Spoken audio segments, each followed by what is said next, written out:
Praise Yahweh. Everybody, please go ahead and be seated. And we're going to be continuing this evening in the book Devil Worship, The Shocking Facts. Now, we left off last week on page 93, and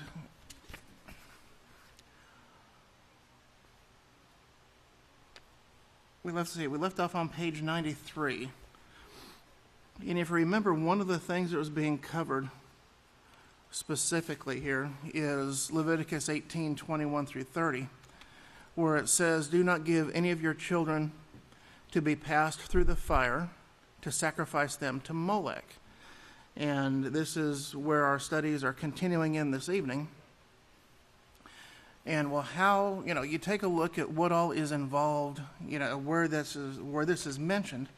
And then it says, after it mentions that, then it goes into all of the sexual sins, the prohibited sexual practices, the things that are considered to be an abomination to Yahweh, which is what this world, which is what they teach, which is what they preach, which is what they follow, which is what they condone. But how do we obey this? How can we not give our children? How can we allow them not to be passed? Or how can we prevent them from being passed through the fire to sacrifice them to Molech? And it's really very simple. There's nothing in Yahweh's law that's complicated, that's difficult to understand. But what is one of the best ways, that we can protect our children? What's one of the best ways? Anybody? What was that? Praise Yahweh. That's it, to teach them.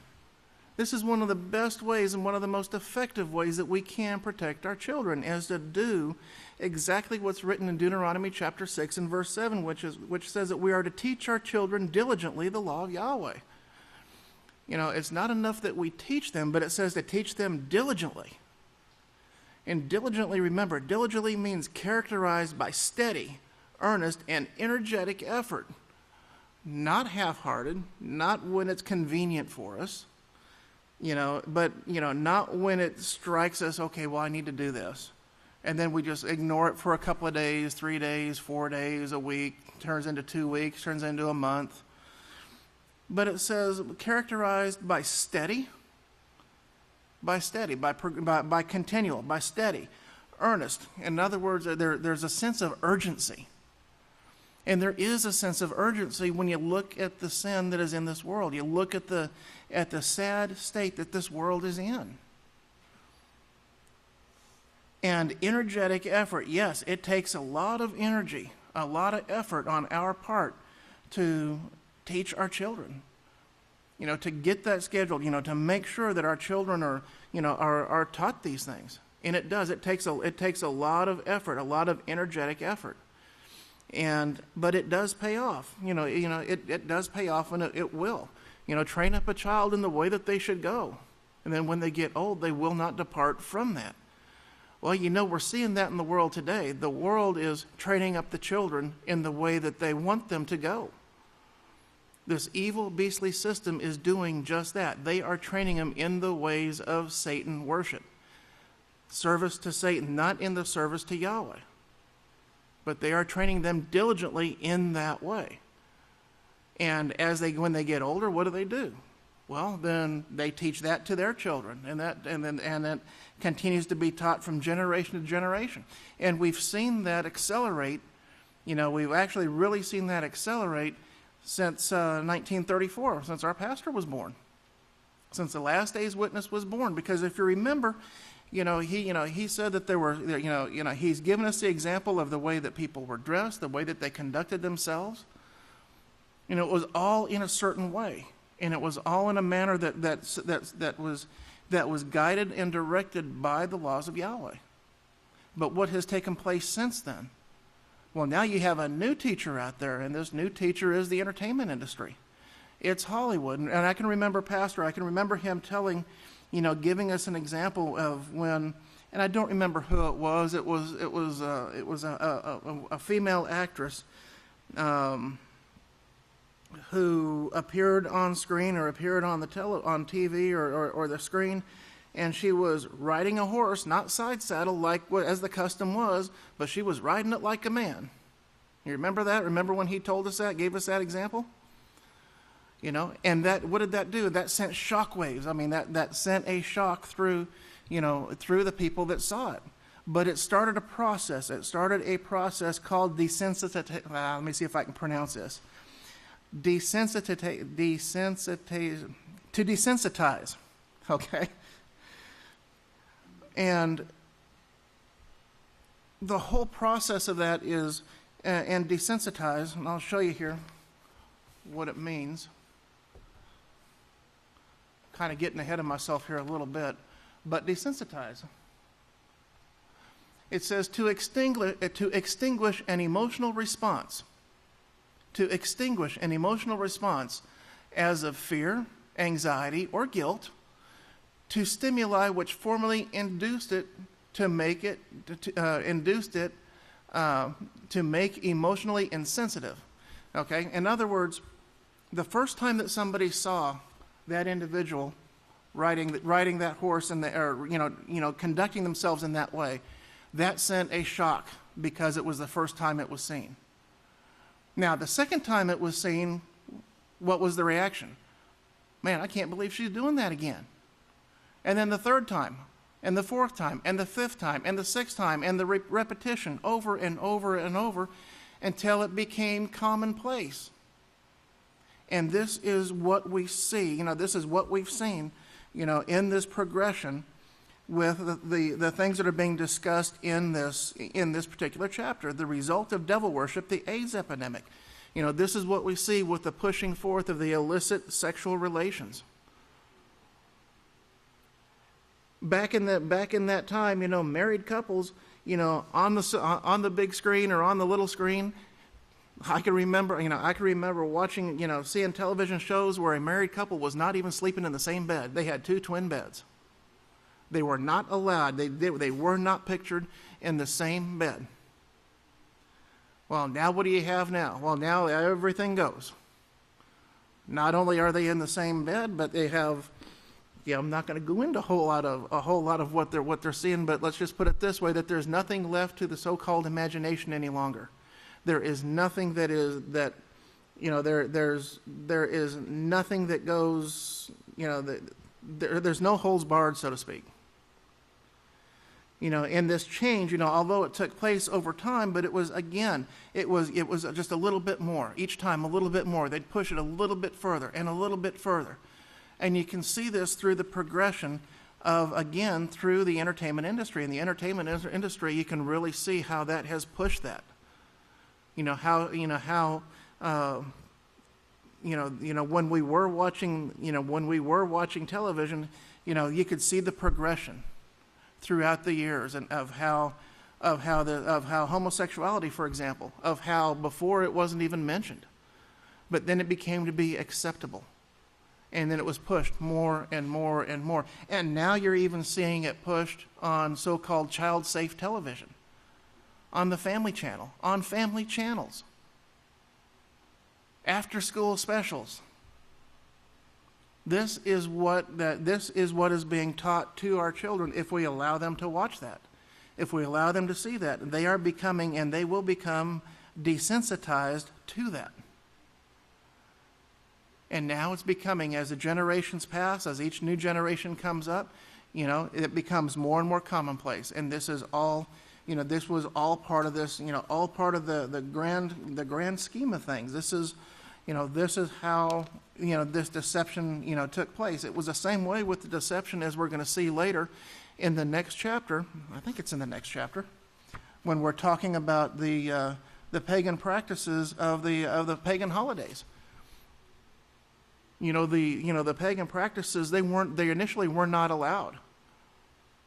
They were not allowed. They were barred. They were forbidden by law. But little bit by little bit, they became ingrained, and they became to be accepted. The more they were pushed, the more they were accepted. And now, if you try to stand up for any form of holiness, it doesn't matter what it is, be it proper conduct, be it abstention from illicit sexual relations, be it dressing modestly, it doesn't matter. It doesn't matter what it is. If you uphold any form of righteousness, just as Isaiah said, those who will depart from iniquity will be esteemed as mad. They're going to be esteemed as crazy. You are crazy for keeping those old laws. Don't you know, you fool, those old laws were done away with? That is what they want you to believe. But when they're compared, as we're seeing throughout this book, when they are compared with the Holy Scriptures, they're proved a liar. And this is why the hatred. This is why we see the hatred in the world for the teachings of the last days witness. This is why we see, the hatred for anything that comes forth from the Scriptures. Is because it uncovers, it exposes their sin. It proves Satan's preachers and Satan's teachers and her institutions a liar. And they do not like having their lies exposed. And this is why this is why we see, like it says here in Yachanan 15:25, but this is to fulfill what is written in their law, saying they hated me without a cause.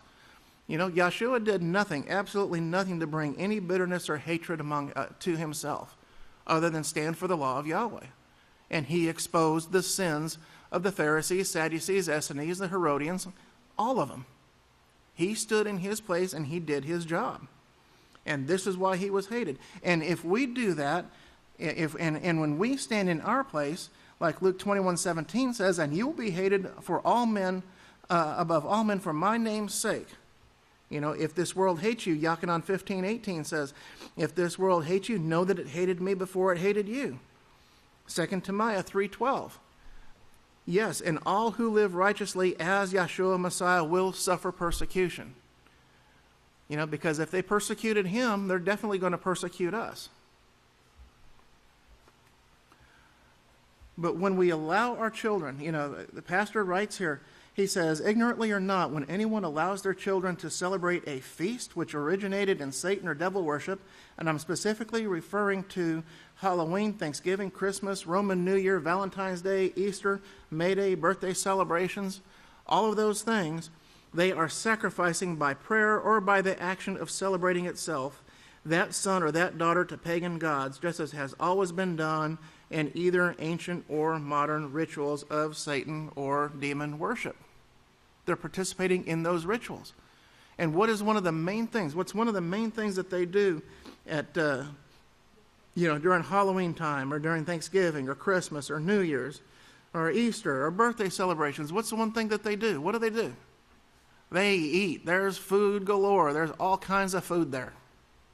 So they feast. So you can see, and that's what, and that's, that's one of the meanings here. One of the meanings of this, to be passed through the fire. As we studied last week, remember that to be passed through the fire has several meanings to it, several deep meanings. One of which was covered. We're continuing to cover is giving the child directly over to that behavior, as in the actual act of pedophilia, or it can be actually done simply by not following what Deuteronomy 6:7 says and diligently teaching our children the laws of Yahweh. And remember what this also means, that to be passed through the fire also means to set apart. It means to set apart, to offer, to alienate. And remember, alienate has to do with this, with the separation. Has to do with aberration of the mind, mental derangement, or insanity. It also means to pervert. It means to pervert the mind. To change it. To change the mind of the children. To change from the righteous morals that are given in the laws of Yahweh to the corrupt, to the unsound, to the evil. To the evil. I don't want to say morals, because they're not morals that are in this world today. It's an immoral system that's in this world. It lacks morality. There is no morality in this system today. And all that has to be done is to take the children where God is worshipped. And remember, sacrifice, when they sacrifice their child, when the children are sacrificed, sacrifice implies a feast, remember? And this is one of the things that is marked by these pagan holidays is literal feasting. Now, on the bottom of page 93 here, it says, all those who hate the laws of Yahweh have been sacrificed to demons. They have all been taught to hate Yahweh, even though they don't even know him. They don't even know Yahweh, but they've been taught through their parents, through the churches, through the religious leaders, anybody that they come in contact with, their neighbors, all of those influences that are around them, they have been taught to hate Yahweh. And in hating Yahweh, they also hate those who follow him. Why is that? Well, because we're the direct representation of Yahweh's laws. We are the representatives of Yahweh. We're representatives of Yahweh's house. And so when people see us, and this is something to remember, men, when we're out and we're conducting ourselves in our businesses, in our lives, in everything that we do, we are conducting ourselves. We are representing Yahweh. Because when people see us, they say, oh, you're a Yahweh. When they know, oh, you're one of those Yahwehs. And so when they look at our behavior, they're actually basing their perception of what they see of the house of Yahweh and of Yahweh himself based on our behavior, based on the things that we do and how we conduct ourselves. Now, or if we're out there carousing, getting drunk, going out and committing fornication, going out stealing, doing whatever, it doesn't matter what it is, we can bring dishonor upon Yahweh's name through our very actions. And remember the scripture, we're warned, Yahweh will not hold him guiltless who brings dishonor upon the name of Yahweh. So we have to remember that everything that we do, we are representatives of Yahweh's house. But there is yet another result of perverting the minds of children through God worship. This result is that they are programmed to approve of the sins of bestiality and homosexuality. We already know that when these things are practiced, these microorganisms, these microorganisms that get placed in the body, when they set up shop, they live in the body, they move throughout the body, they get into the mind, they alter, they literally alter the mind. And they're actually programmed, and in this way, they are people, they are programmed to approve of these sins. As proof of this statement, there are a number of television shows that are now being aired, and we got to remember when this book was written. Don't even remember. This book was written back in, I want to say 1992. Copyright September 1992. Okay, so at that time there were 92. So you're talking what, 24 years? 22 years ago is when this book was written. Imagine now, with this statement here that pastor shows here, he says there are a number of television shows that are now being aired which subtly but forcefully teach the viewer to accept men and women who practice sexual perversions. That was about 22 years ago. Imagine how it is now. Imagine how much worse it has gotten. It hasn't gotten better by any stretch of the imagination.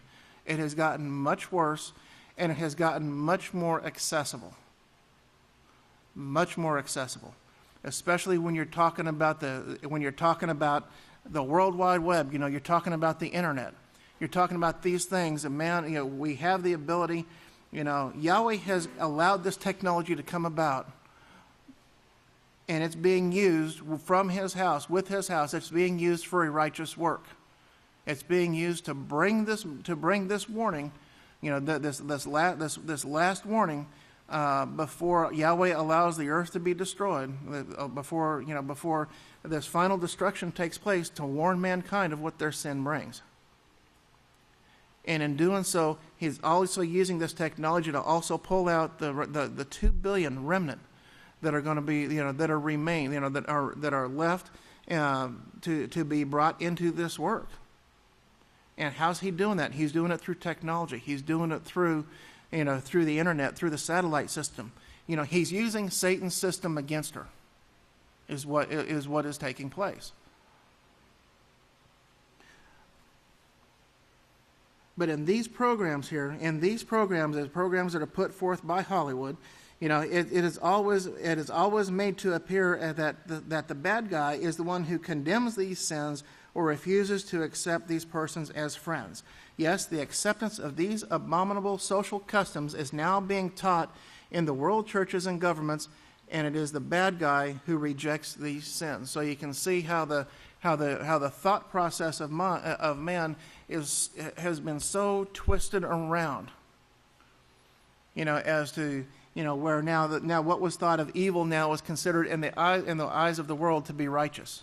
And what was righteous, it was, the righteousness that Yahweh had set forth and has had ordained from the beginning is now thought of to be evil. But yes, yet it is these sins, which are now causing the curses which have devastated the lives of untold numbers of these same people in this so-called modern world. They don't realize the harm that is being done.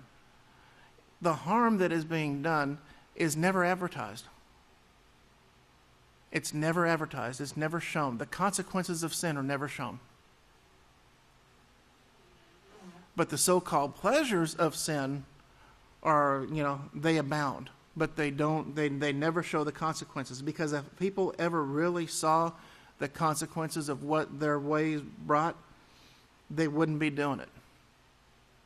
But the television and movie industry is being led by Satan the devil, just as this whole deceived world is. Remember, Revelation 12:9 shows that Satan has the whole world deceived. I believe it's 1 Yochanan 5:19 says that we know that we belong to Yahweh and that the whole world is under the control of the evil one. Okay, there's another scripture we can cross-reference there with Revelation 12:9. But have you taken a close look at what is being taught to your child as he or she sits innocently watching these socially acceptable abominations coming into your home? It's even infiltrating the schools now. You cannot teach the laws of Yahweh in the schools. You try to teach the laws of Yahweh in the school, you're going to have a big problem. But in the same school, you can take and say, well, little Susie over here has 2 mommies and it's okay.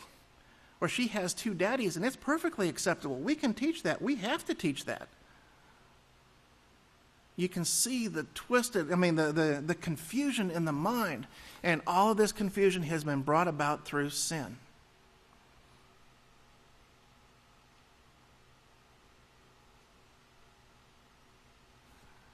Pastor says in here, he says, you need to examine these shows in the light of the Scripture in order to see the devil working vigorously to entice your children to accept what your own Bible calls sin. Satan enticed Eve. Remember? I mean, you look at how Satan approached Eve there in Genesis chapter 3, and you can see the subtlety with how she works. And how she enticed her and tried to make that way appear so righteous and that no harm would come. Recently on a comedy show featuring a father and 2 unmarried grown daughters, one of these daughters had dated a young man 3 times, and the second daughter exclaimed to her, "You mean you haven't been to bed with him yet?" And look, and this was 22 years ago. This was 22 years ago. I'll bet you now it's something like, what do you mean you've been out with him for 3 hours and you haven't done that yet? That's about the way it is. On another comedy program, the openly homosexual son was berating his father for not accepting him for who he was, and the normal son was sympathizing with him. There you see, there you see the authority. You can also see the authority being taken away from the parents. When the parent stands up and says, no, this is unrighteous, this is not acceptable, the children are being taught to rise up against their parents in fulfillment of another prophecy, that shows that in the last days that the children will be, will rule over their parents. Thanks to this beastly system, this is exactly what's taking place now. But unlawful sex between unmarried persons, scripturally it's called fornication, is constantly taught on television. Homosexuality is taught. Adultery is such a common television practice that it should be no wonder that the world is reeking in the results of these sexual sins. All the while these are being taught to our children, they are accepting them as normal behavior. It's through the repetition. It's through the constant repetition. They're seeing it over and over and over and over again, and it's being ingrained in their minds that this is something that's acceptable. And along with the satanic preachers continually condoning these devil-worshiping practices and are cursed along with their victims. You know, when children's minds are perverted in their youth, their mind remains perverted throughout their lifetime. You know, again, that goes back to what we mentioned in the beginning of class, to train up a child in the way they could go. If we allow our children to be trained in the ways of God worship, of Satan worship, what are they going to grow up to be? They're going to grow up to be Satan worshipers. They're going to grow up to be God worshipers, not servants of Yahweh.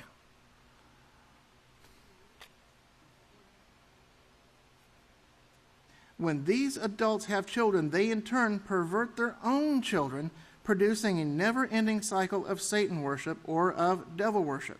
The minds of these people in this world are perverted. Adults and children are both filled with Satan and devil worship, just as the Apostle Shalom also said in Romans 1:29-32. These perverted people are those who approve of the abominable practices which are causing the curse of age throughout this whole deceived world.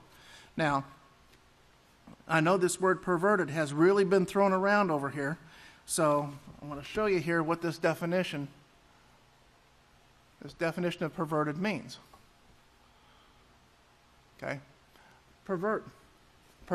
A synonym for that, or a like word, also can be used along with perverted. It's called corruption. It's called to corrupt.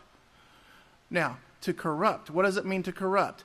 To change, and it says here, from good to bad in morals, manners, or actions.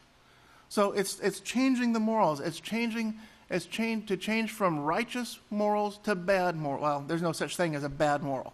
So to change from righteous morals in manner or actions, to degrade with unsound principles or moral values. To degrade. Look at number 2 there. You see what that word is? To rot. That's what it does. It rots the mind. It spoils. To subject a person to corruption. Let me see, what does that say? To alter from the original, or to corrupt, to alter from the original, or from the correct form or version, to become tainted or rotten, to become morally debased, to cause degeneration or ruin. And this is what we see in society today. We see the degeneration of the mind, the ruining of the mind. You can see as it progresses, and this is the result, man. This is the result of this God worship. This is the result of what is being taught in this world here. Now, in Romans, in Romans 1:29-32 here, you know, the Apostle Shaul told, and we can see here in verses 29 and 30, look what's being taught in the world today, being filled with all unrighteousness. Being filled. This is all being taught in the world today. You know, with all unrighteousness, sexual impurity, and that abounds. Wickedness, covetousness. You know, it's not just the sexual impurity, but it's also the coveting. It's the coveting, it's the lusting, it's the maliciousness. Full of envy, murder, strife, deceit, malice. They're gossips, they're backbiters. They are haters of Yahweh. They're despiteful, they're arrogant, and they're boastful. I mean, you look at you see all of these attitudes in the world. You know, they are inventors of evil things. You know, you look at the weapons of mass destruction that are invented. You know, there's nothing righteous about a weapon of mass destruction. There's nothing righteous about a nuclear weapon. There's nothing righteous about a nuclear or biological or chemical weapon. Nothing at all. Inventors of evil things. And notice the next line there. Notice the next words. Disobedient to parents. When I was working with the school district, and this has been several years ago, I was with them I think for about 10 years is how long I was with them. And I could actually see, just as the definition there of that of this corruption, I could literally see the corruption take place, the degeneration of the degeneration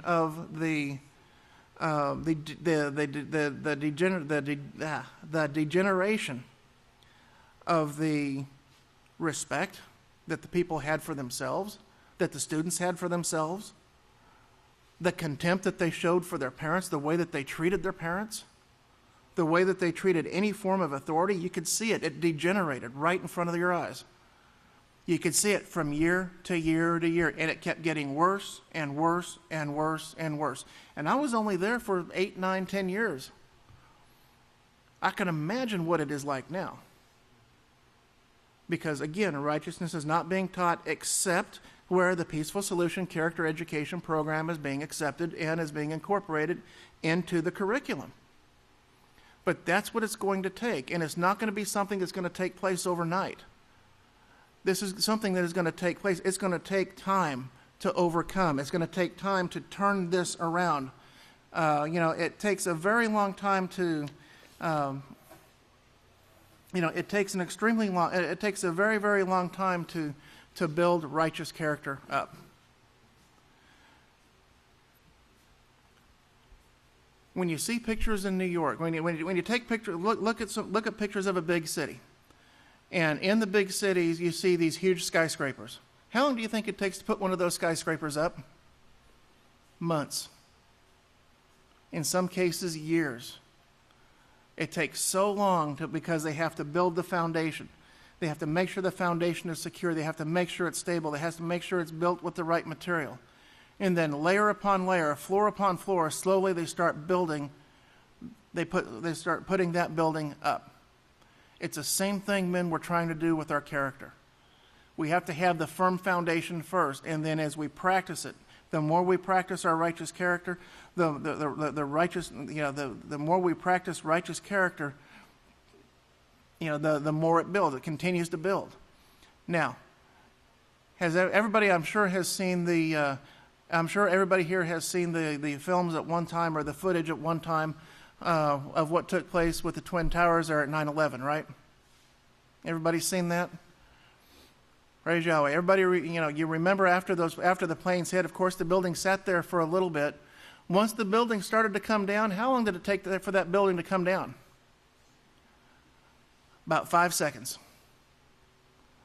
About 5 seconds. Something that takes years to build, months and years to build. It's just like our reputation. It's just like our character. It takes years and years to build this stuff up. But yet it can be destroyed by a single action. We have to keep that in mind too, man. We have to keep that in mind always. We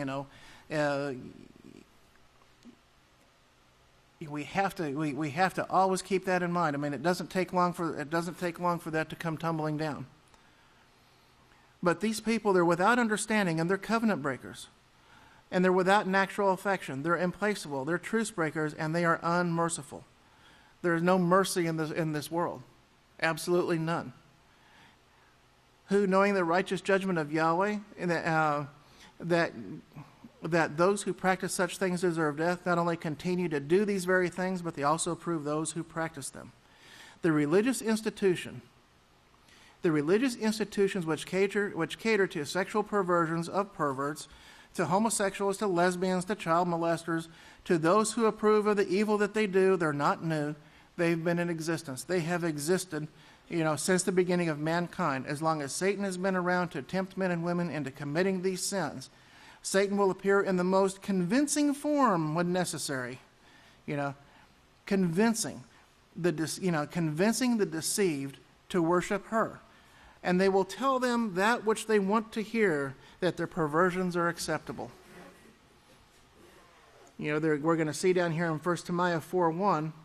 Let me back up there. In 2 Timothy 4:3-4, we see the wording here, they will tickle their ears. There's telling them exactly what it is that they want to hear.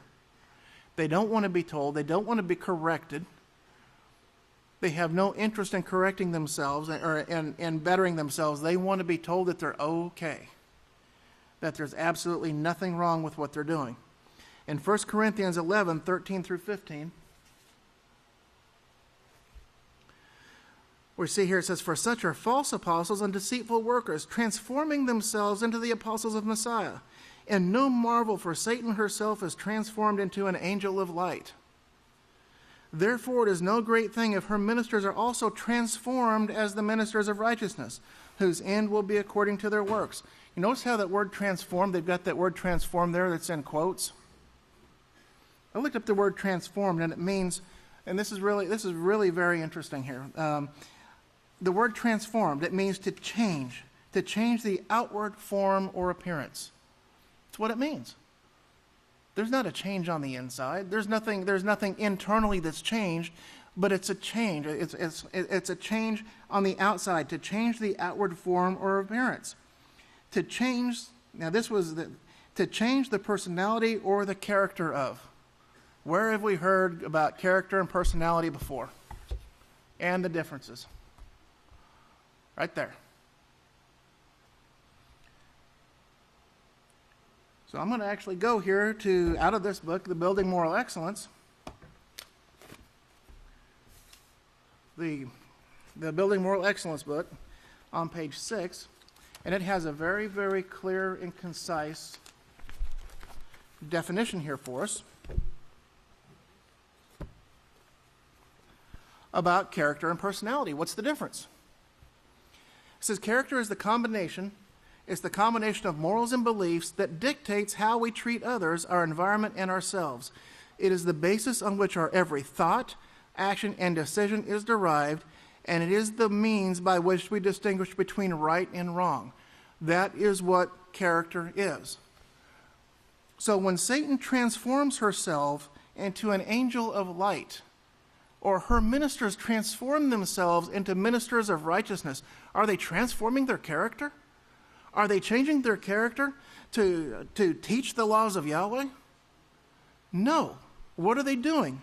They're transforming their personality. It's their personality. And it's their personality here, it says personality is the combination of your personal preferences, attitudes, likes and dislikes, and social skills. Notice social skills. How a person interacts with somebody. How they behave in a social setting. How can they connect with people? Are they a charismatic speaker or are they not? Many of Satan's preachers are very, very charismatic speakers. And they will take their Bibles and they'll grab their Bibles and they will pace back and forth from one end of the stage to the other. And they'll sit there and they'll wave these things around. You know, they'll wave that Bible around. Boy, they'll wave it, and they'll get in there with all their gestures and everything, and just really get into it, voice fluctuation and the whole bit. They really get your attention. They really get the crowd riled up, but they never open it up and read it for what it says. What they're doing is they're counting on their personality to make that connection with the people. So they can say, man, I really like this guy. I like the way he teaches. I just love listening to him speak. And so they go there more for the show and not for the content. Because if they would actually listen to the content of what those preachers are saying and then open up their scriptures and compare, they'd have light bulbs and they would have little warning signs and everything else popping up all over the place, because they would begin to see, well, wait a minute. What he's saying here is not in this book. It's not in the scriptures. They would see that disconnect. They would see that there's nothing there is nothing that connects there. But 1 Timothy 4:1 says, now the Spirit speaks very plainly. Yes, the Spirit. Remember, the law is spiritual. The law is very clear.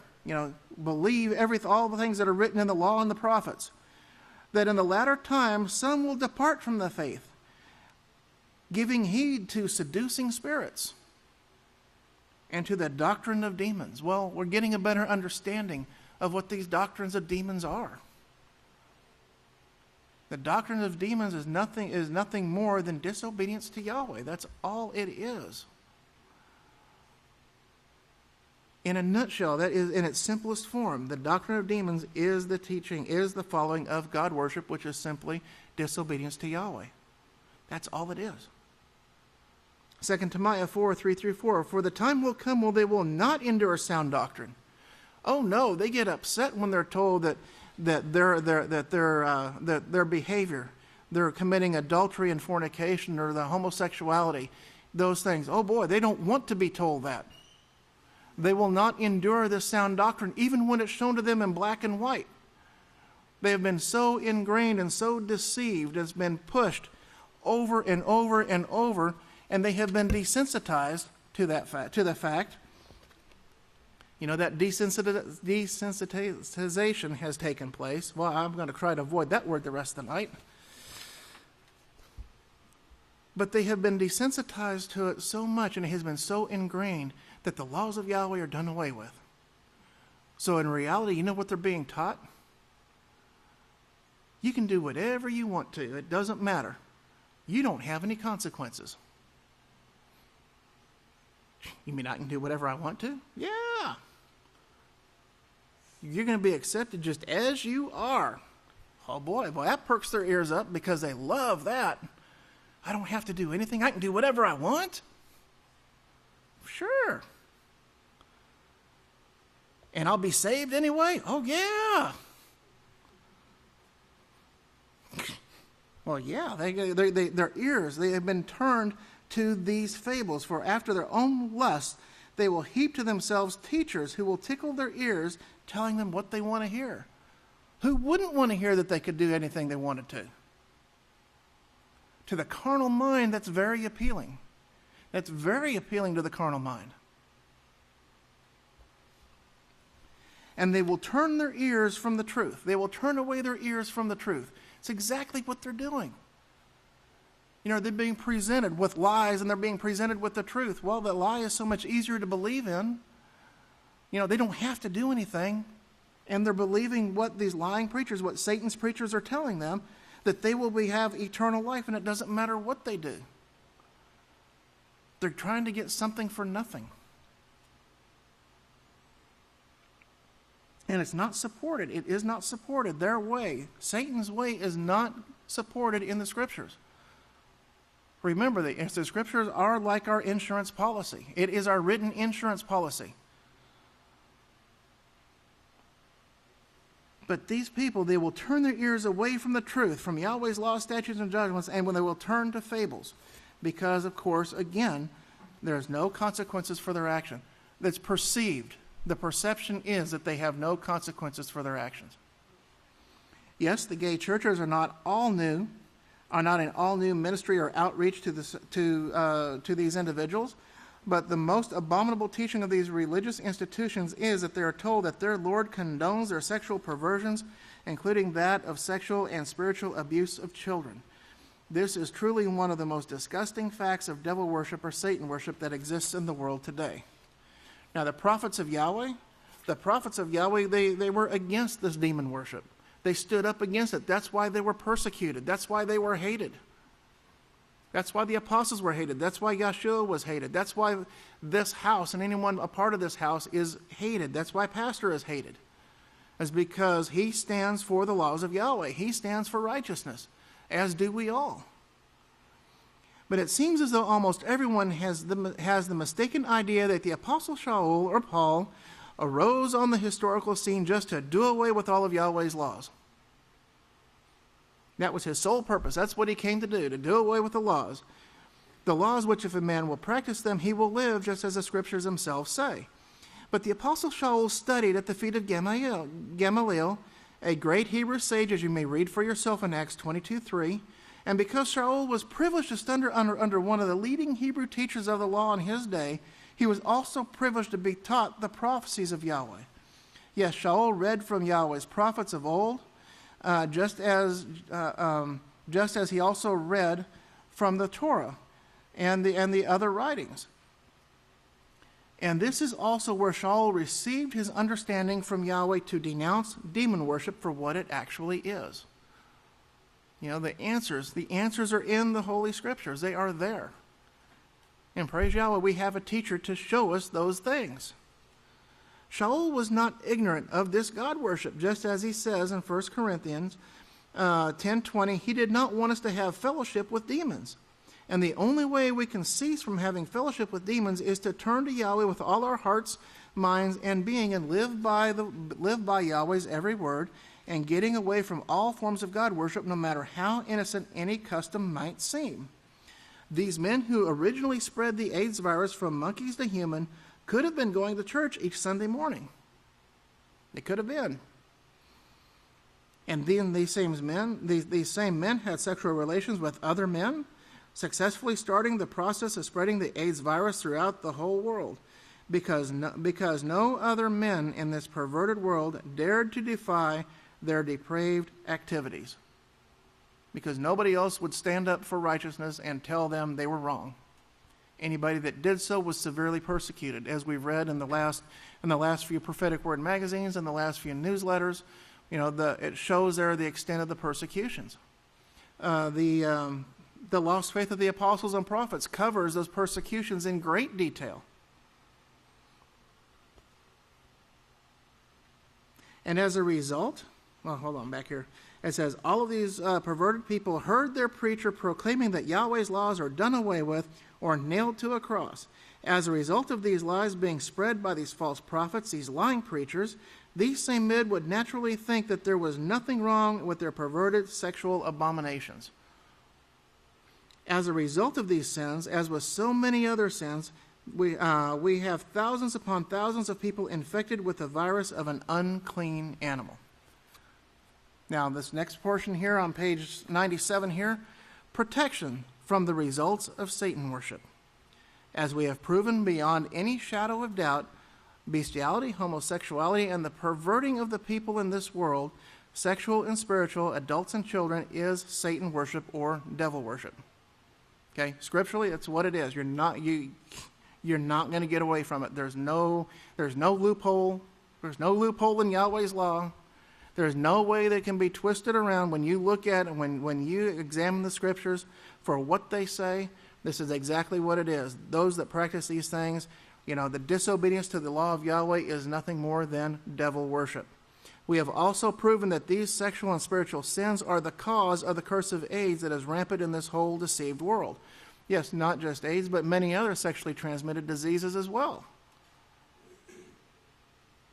However, we read in Yachanan Mark 16:18 that the 12 apostles could drink deadly things without being hurt, and they will take serpents, and if they drink any deadly thing, it will not hurt them.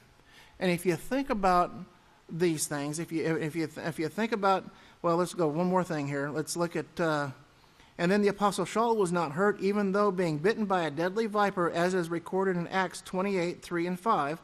And when Shaul had gathered a bundle of sticks, he laid them on the fire. A viper came out because of the head and fastened it onto his hand. But he shook off the creature into the fire and suffered no harm. Now, I want you to think in mind, I want you to keep in mind of what we've been learning, of what Pastor's been teaching us about these microorganisms. How when we are in unity with the law of Yahweh, when we are in unity with Yahweh, the blessing that comes from these microorganisms, and it's these microorganisms, we have to become in total unity with. So, you can see here with the apostles and why they weren't hurt. It's because they had these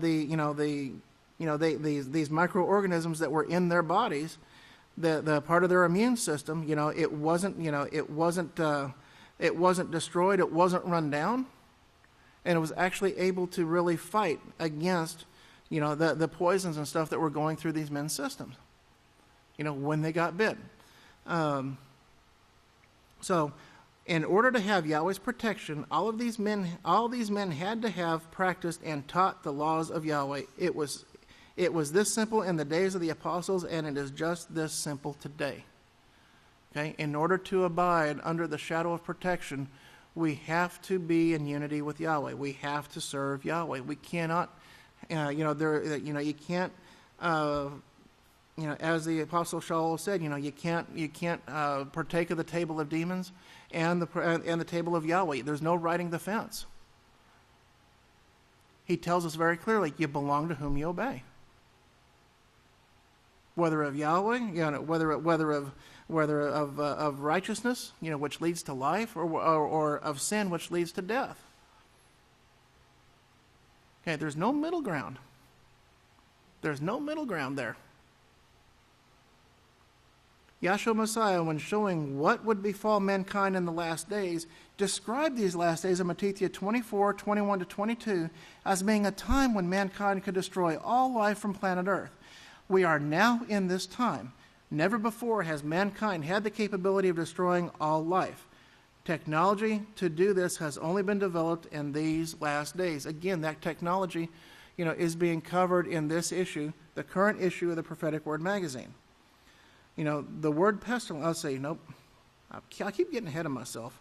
It says, now let us notice what Yahshua also said in Matthew 24:7. For nation will rise against nation, and kingdom against kingdom, and there will be famines and pestilences and earthquakes in place after place. This word pestilence is an Old English word which means disease epidemics. Do we see any disease epidemics out here in the world today? Are they pretty well gone? Just have little things here and there. It's rampant. I mean, the things that they thought, the things that were thought once to be eradicated and gone, they're coming back, and they're coming back strong. They're antibiotic resistant, they're drug resistant, and they don't have anything to fight it.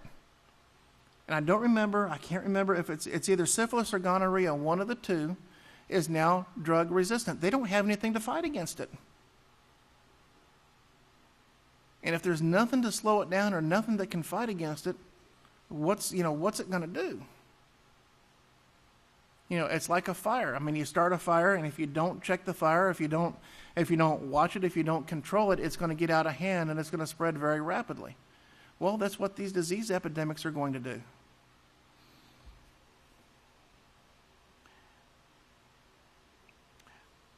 Yahweh's prophets of old described these diseases in the last days as being incurable.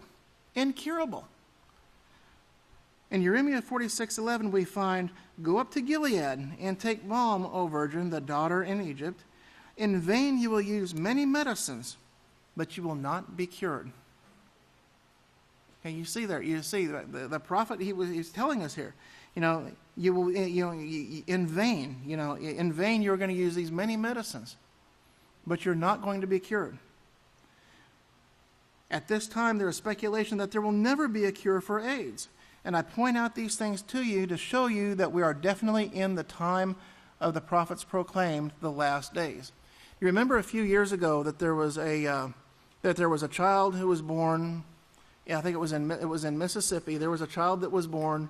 The mother had HIV, and the mother wasn't taking any.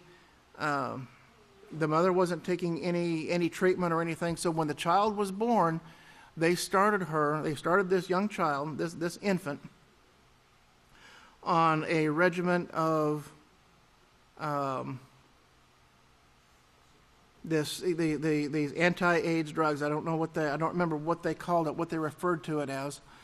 And they were so excited because after that initial round, I think it was like 21 or 28 days that this child had these drugs pumped into it. I mean, the child being born and then, less than a month old, having all of these drugs pumped into it. And after, let me see here. I'm going to read this article here, or part of it here. It says, the baby tested positive for HIV at birth, and the pediatricians at the University of Mississippi Medical Center initiated treatment with a full-dose antiretroviral drug 30 hours after delivery. A series of tests in the subsequent days and weeks showed progressively diminishing viral presence in the infant's blood until it reached undetectable levels 29 days after birth. Now it says undetectable levels. In the minds of the doctors, that means they're not there. Okay? Just because it's undetectable doesn't mean it's not there. The infant remained on antivirals until 18 months of age, so it continued. I mean, this infant, this baby, from the day, from being 30 hours old all the way until she was a year and a half old, continued to receive drugs. Okay, at which point the child was, let me see here. The infant remained on antivirals until 18 months of age, at which point the child was lost to follow-up for a while, and then physicians say stopped treatment. Upon return to care, about 5 months after the treatment stopped, the child underwent repeated standard HIV tests, none of which detected viruses in the blood. Ultrasensitive tests designed to sniff out a trace amount of HIV repeatedly showed lack of replicating virus. And boy, what did they do? They were jumping up and down. They said, we got it figured out. You know, these doctors, they said cautiously optimistic, but continued to vigilantly monitor the infant for every 1 to 2 months. In total, the child remained free of active virus and was considered in remission for 27 months until early in July, when a blood sample was obtained in a routine clinic, and it detected that the HIV levels in the blood had returned. So with what they thought had worked in eliminating this HIV, it didn't work. The virus went into hiding. Just as Pastor said, Pastor shows that these viruses, they come out, they do things, and they go run and hide. Then they come out, they go run and do something else, attack a different part of the body, then they go run and hide. I had a doctor tell me that one time. Of course, it was about 6 months after Pastor said it, but he, in describing how a cancer virus worked, that's exactly what he told someone that I know. And I just looked at this person and said, you know what? That's exactly what Pastor said 6 months ago. So I mean, it's it's amazing. It's amazing of the knowledge, that comes forth from the last day's witness. It's truly amazing. Truly inspired by Yahweh. In these last days, your only hope for protection lies in obeying the every word that proceeds out of the mouth of Yahweh, as the Scripture plainly tells us in Matthew 4:4 and Deuteronomy 8:3. So there's no other way. There's no other way. 2 Corinthians 6:17, we find further instruction for obtaining protection from the scourge of age, where it says, come out from among them and be separate, says Yahweh. We need to come out from the pattern of this world. We don't partake in the pattern of this world. Don't take on the characteristic of the gods. Don't fall into those practices. And do not touch the unclean thing, and I will receive you. In Romans 16:17 through 18, now I urge you, brothers, to watch out for those who cause divisions and offenses, contrary to the teaching which you have learned, and avoid them. For those who are such do not serve our King, Yahshua Messiah, but they serve their own belly, and by smooth words and flattering speech deceive the minds of the simple. Again, the deception, the way that they work. They transform themselves into the ministers of righteousness. 1 Corinthians 6:9 through 11, do you not know that the unrighteous will not inherit the kingdom of Yahweh? Do not deceive yourselves. This is the warning. This is a warning that goes out. It says, and then verse, it says, neither fornicators, nor God worshippers, nor adulterers, nor men who commit sexual perversions with boys, nor men who commit sexual perversions with other men, nor thieves, nor covetous, nor drunkards, nor revilers, nor extortioners will inherit the kingdom of Yahweh. And such were some of you. You notice that? You notice what he says there? And such were. Were is past tense, meaning we don't do it anymore. We gave that up. We don't practice that foolishness any longer. But now you are washed and you are sanctified. Yes, we are sanctified when we repent of these things and we begin to take on Yahweh's righteous character and show that we belong to Yahweh. Through our actions, we become sanctified. We become set aside for a holy purpose. And that holy purpose is to bring this message, is to bring forth this kingdom of priests. And now you are justified. Remember, not the hearers of the law will be just before Yahweh, but the doers of the law, they will be justified. But a person who is united to Yahweh is one with him in spirit. In unity. We have to become in unity with Yahweh. And Pastor is bringing that out loud and clear. For you were bought with a price. Let me back up here just a second. But we're told here to flee sexual immorality. All other sins that a man commits are outside his body, but he who sins sexually sins against his own body. And remember, we alter the microorganisms, we alter those things when we do practice these things. Or do you not know that your body is the sanctuary of the Holy Spirit in you, and which you have from Yahweh, and you are not your own? For you were bought with a price. Therefore glorify Yahweh in your body and in your spirit, which are Yahweh's.